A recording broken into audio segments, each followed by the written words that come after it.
गांव के बाहर घने जंगलों के बीच एक पुराना हवेली खंडहर की तरह खड़ा था। कहते थे रात होते ही उस हवेली में एक अजीब सी छाया दिखाई देती थी। हर कोई जिसने वहां जाने की हिम्मत की कभी वापस नहीं लौटा। एक रात राहुल और उसके 3 दोस्त इस रहस्य को सुलझाने का फैसला करते हैं। गांव के बुजुर्गों ने उन्हें समझाया, उस हवेली में मत जाना, वो छाया तुम्हारी आखिरी सांस होगी। पर राहुल और उसके दोस्त ठान चुके थे। वे मानते थे कि ये सिर्फ एक अफवाह है। अंधेरा घिरते ही चारों दोस्त जंगल की ओर चल पड़े। हवेली तक पहुंचने में घने पेड़ और झाड़ियों ने उनका रास्ता रोक लिया। हवा में अजीब सी ठंडक थी। जैसे ही उन्होंने हवेली का दरवाजा खोला, अंदर की दीवारों पर लगी पुरानी तस्वीरें उनके पीछे घूरती नजर आईं। राहुल ने हिम्मत करते हुए कहा, यहाँ कुछ नहीं है, चलो अंदर चलते हैं। पर जैसे ही उन्होंने एक कदम आगे बढ़ाया, एक भारी ध्वनि उनके कानों में गूंजी। कोई सीढ़ियों से उतर रहा था। चारों ने एक दूसरे को देखा, दिल की धड़कनें तेज हो गई। राहुल ने हिम्मत बटोरी और सीढ़ियों की ओर बढ़ा।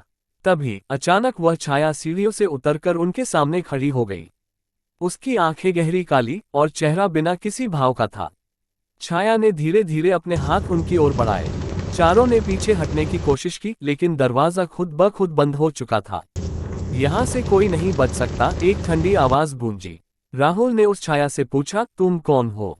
छाया ने उत्तर दिया, मैं वह हूँ जिसे यहाँ सालों पहले मार दिया गया था, और अब तुम भी यहाँ से नहीं बचोगे। तभी हवेली की दीवारों पर लगी तस्वीरें अचानक जीवंत हो गईं। उनमें से एक महिला की तस्वीर से खून बहने लगा। वह महिला वही थी जिसकी छाया अब उनके सामने थी। राहुल ने अचानक कुछ अजीब महसूस किया। उसकी जेब में रखा पुराना तावीज चमकने लगा। तुम्हें यहाँ से बाहर निकलना होगा, उस तावीज ने जैसे उसे इशारा किया। लेकिन वक्त कम था। हवेली की छत गिरने लगी और छाया और भी पास आने लगी। राहुल ने जल्दी से तावीज को उठाया और दोस्तों के साथ एक प्राचीन दरवाजे की ओर दौड़ पड़ा, जिसे उन्होंने पहले नहीं देखा था। जैसे ही वे दरवाजे तक पहुंचे, अचानक एक तेज चीख गूंजी। छाया अब पूरी तरह से उनके पीछे थी, लेकिन तावीज ने हवेली के उस पुराने दरवाजे को खोल दिया और चारों बाहर निकलने में सफल हुए। जंगल के बाहर पहुंचते ही हवेली ने एक आखिरी कराह के साथ ध्वस्त हो गई।